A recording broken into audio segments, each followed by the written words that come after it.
Polling తర్వాత ఏపీలో జరిగిన హింసాత్మక ఘటనలపై రాజకీయ రచ్చ నడుస్తోంది. హింసకు కారణం మీరంటూ అధికార ప్రతిపక్షాల మధ్య మాటల తూటాలు పేలుతున్నాయి. అలాగే వరుస కంప్లైంట్లు ఫైల్ అవుతున్నాయి.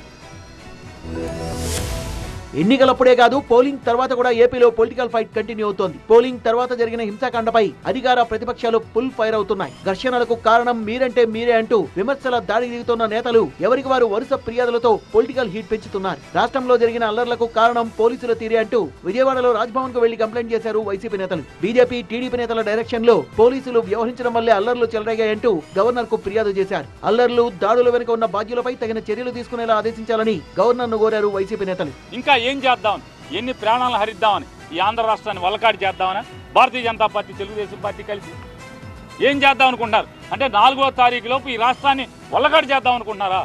ఇదే గవర్నర్ గారికి చెప్పాం. ఇంత పచ్చిగా, నిర్లజ్జగా ఈ అధికారులందరూ కూడా ప్రవర్తిస్తున్నారు. అంతకు ముందే టీడీపీ నేతలు సైతం గవర్నర్ కలిసి అల్లర్లపై కంప్లైంట్ ఇచ్చారు. శాంతి భద్రతల పరిరక్షణలో పోలీసులు విఫలమయ్యారని, వైసీపీ నేతల డైరెక్షన్ లోనే హింస జరిగిందని ఫిర్యాదులు పేర్కొన్నారు. మొత్తంగా వైసీపీ, టీడీపీ నేతల ఈ పోటాపోటీ ఫిర్యాదులపై గవర్నర్ ఎలాంటి చర్యలు తీసుకుంటారో చూడాలి.